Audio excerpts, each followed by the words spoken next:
राधे राधे। ओम नमो भगवते वासुदेवाय। गुरु कृपा हि केवलम।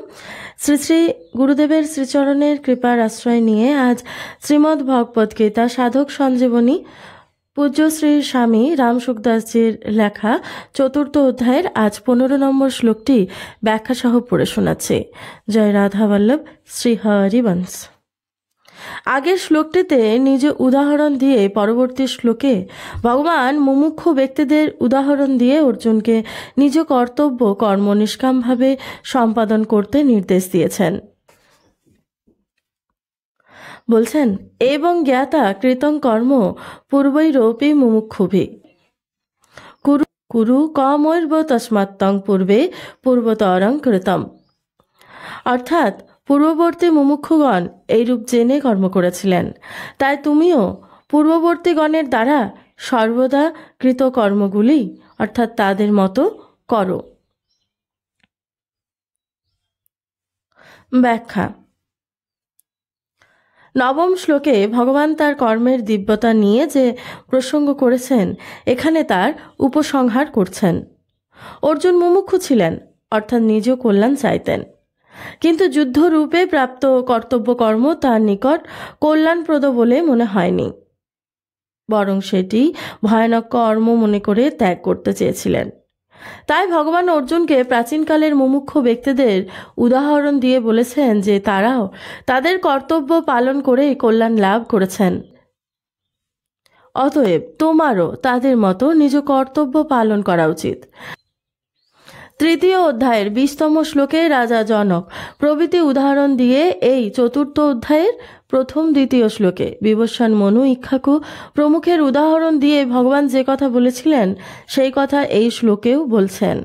শাস্ত্রে এইরূপ প্রসিদ্ধি আছে যে মুমুক্ষা জাগ্রত হলে কর্ম স্বরূপতই ত্যাগ করা উচিত। শাস্ত্রে এইরূপ প্রসিদ্ধি আছে যে মুমুক্ষা জাগ্রত হলে কর্ম স্বরূপতই ত্যাগ করা উচিত, কারণ মুমুক্ষার পরে মানুষ আর কর্মের অধিকারী থাকে না, বরং সে তখন জ্ঞানের অধিকারী হয়ে যায়। কিন্তু ভগবান এই স্থানে বলেছেন যে মুমুক্ষু ব্যক্তিরাও কর্মযোগের তত্ত্ব জেনে কর্ম করেছেন, তাই মুমুক্ষুতা জাগ্রত হলেও তিনি নিজ কর্তব্য কর্ম করে যাওয়া উচিত। কর্মযোগের তত্ত্ব হল কর্মকরত যোগস্থ থাকা এবং যোগস্থ হয়ে কর্ম করা। কর্ম জগৎ সংসারের জন্য এবং যোগ নিজের জন্য করা হয়। কর্ম করা এবং কর্ম না করা দুটি ভিন্ন অবস্থা। সুতরাং প্রবৃত্তি অর্থাৎ কর্ম করা এবং নিবৃত্তি অর্থাৎ কর্ম না করা দুটিই হলো প্রবৃত্তি অর্থাৎ কর্ম করা। প্রবৃত্তি এবং নিবৃত্তি এই দুটি থেকে উচ্চে আরোহণ করাই হলো যোগ, যেটি হলো পূর্ণ নিবৃত্তি। পূর্ণ নিবৃত্তি কোনো অবস্থা নয়। চতুর্দশ শ্লোকে ভগবান বলছেন যে কর্মফলে আমার কোনো স্পৃহা নেই, তাই কর্ম আমাকে আবদ্ধ করে না। যে ব্যক্তি কর্ম করার এই বিদ্যা কর্মযোগ অবগত হয়ে ফলেচ্ছা ত্যাগ করে কর্ম করে, সেও কর্ম দ্বারা আবদ্ধ হয় না, কারণ ফলেচ্ছার দ্বারাই মানুষ আবদ্ধ হয়। ফলে শক্ত নিবদ্ধতে। মানুষ যদি তার সুখভোগের জন্য অথবা অর্থ, মান, মর্যাদা, স্বর্গ ইত্যাদির জন্য কর্ম করে, তবে সে কর্ম তাকে আবদ্ধ করে।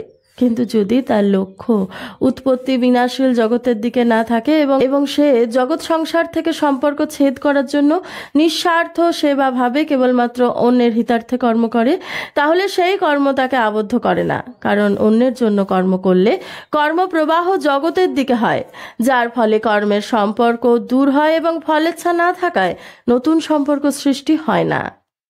কুরু কর্মৈব তস্মাৎ তত্ত্বং পূর্বৈ পূর্বতরং কৃতম।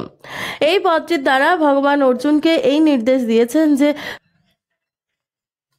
তুমি মুমুক্ষু, সেই জন্য পূর্বে অন্যান্য মুমুক্ষুগণ লোক হিতার্থে যেমনভাবে কর্ম করেছিলেন, তুমিও সেইরূপ জগৎ হিতার্থে কর্ম করো।